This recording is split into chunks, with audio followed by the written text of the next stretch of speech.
সরাসরি নজর রাখছি আমরা ইকবালপুরে মুখ্যমন্ত্রী মমতা বন্দ্যোপাধ্যায় কিছুক্ষণ আগে রিজওয়ানুর রহমানের বাড়িতে যান মুখ্যমন্ত্রী মমতা বন্দ্যোপাধ্যায়। এই মুহূর্তে ইকবালপুরে সেখানে পৌঁছেছেন মুখ্যমন্ত্রী। আজ খুশির ঈদ, রেড রোডে ঈদের শুভেচ্ছা জানিয়েছেন, সম্প্রীতির বার্তা দিয়েছেন এবং সেখান থেকে পৌঁছে যান পার্ক সার্কাস রিজওয়ানুর রহমানের বাড়িতে।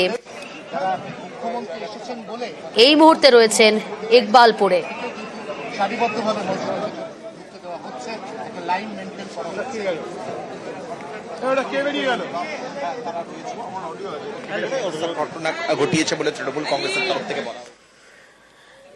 কথা বলবো, টেলিফোন লাইনে রয়েছে প্রতিনিধি বিশ্বজিৎ। বিশ্বজিৎ, প্রথমেই রেড রোডে আমরা দেখলাম সম্প্রীতির বার্তা দিলেন, ঈদের শুভেচ্ছা জানালেন মুখ্যমন্ত্রী মমতা বন্দ্যোপাধ্যায়, তারপর পৌঁছে গেলেন পার্ক সার্কাস, আর এই মুহূর্তে রয়েছে ইকবালপুরে। কি ছবি ধরা পড়ছে এই মুহূর্তে?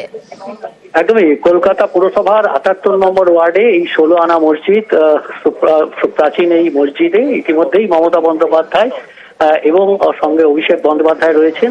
আর এই বন্দর এলাকার যিনি বিধায়ক ফিরহাদ হাকিম, তিনি এর আগেই মুখ্যমন্ত্রী আসার আগেই তিনি এসেছিলেন এবং এই মুহূর্তে তারা ভেতরে রয়েছেন। ভেতরে যারা ধর্মপ্রাণ মুসলমান সম্প্রদায়ের মানুষ রয়েছেন, যারা এই আজকের যে ঈদের নামাজ, সেই ঈদের নামাজ পড়তে এসেছেন, তাদের সঙ্গে মুখ্যমন্ত্রী কথা বলছেন। এই মুহূর্তে মুখ্যমন্ত্রী রয়েছেন অভিষেক বন্দ্যোপাধ্যায় এবং এই এলাকার বিধায়ক তিনি অর্থাৎ ফিরহাদ হাকিম, তিনি রয়েছেন। তারা এই মুহূর্তে ভেতরে রয়েছেন এবং মুখ্যমন্ত্রী কিছুক্ষণের মধ্যেই এই যে ১৬ আনা মসজিদ সেখান থেকে বেরোবেন। এর আগে যেরকমটা বললি যে রেড রোডের নামাজের পর তিনি সেখানে সেই ধর্মপ্রাণ মানুষদের উদ্দেশ্যে তিনি বার্তা দেন। আর এর মধ্যেই ইতিমধ্যেই সেই মুখ্যমন্ত্রী মমতা বন্দ্যোপাধ্যায় রেড রোডের নামাজের পর সেখানে সেই ধর্মপ্রাণ যারা এসেছিলেন নামাজ পড়তে রেড রোডের ঈদের নামাজ, তারপর তাদের সেই সমাবেশে তিনি মুখ্যমন্ত্রী বক্তব্য রাখেন অভিষেক বন্দ্যোপাধ্যায়ও, এবং সেইখানেই মুখ্যমন্ত্রী বেশ কিছু বার্তা দেন, অর্থাৎ সাম্প্রদায়িক সম্প্রীতি রক্ষার বার্তা দেওয়ার পাশাপাশি কোন রকম প্ররোচনায় যাতে না পাওয়া দেওয়া হয় সেই বার্তাও দেন ধর্মপ্রাণ মানুষদের উদ্দেশ্যে।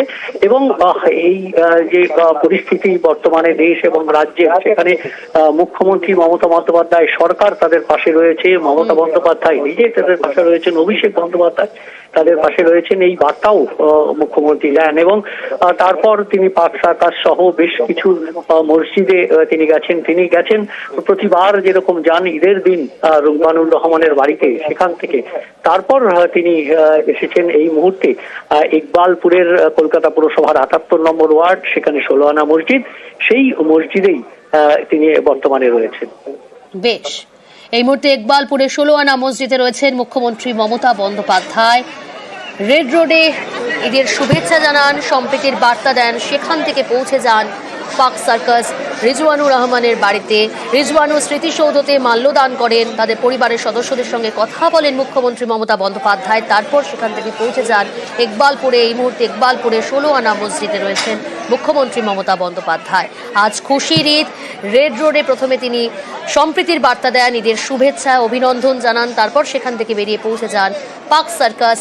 প্রত্যেক বাড়ি তিনি পৌঁছে যান পার্ক সার্কাসে রিজওয়ানুর রহমানের বাড়িতে, তাদের পরিবারের সদস্যদের সঙ্গে কথা বলেন। আজও সকালে রেড রোড থেকে বেরিয়ে পৌঁছে গেলেন পার্ক সার্কাসে রিজওয়ানুর বাড়িতে।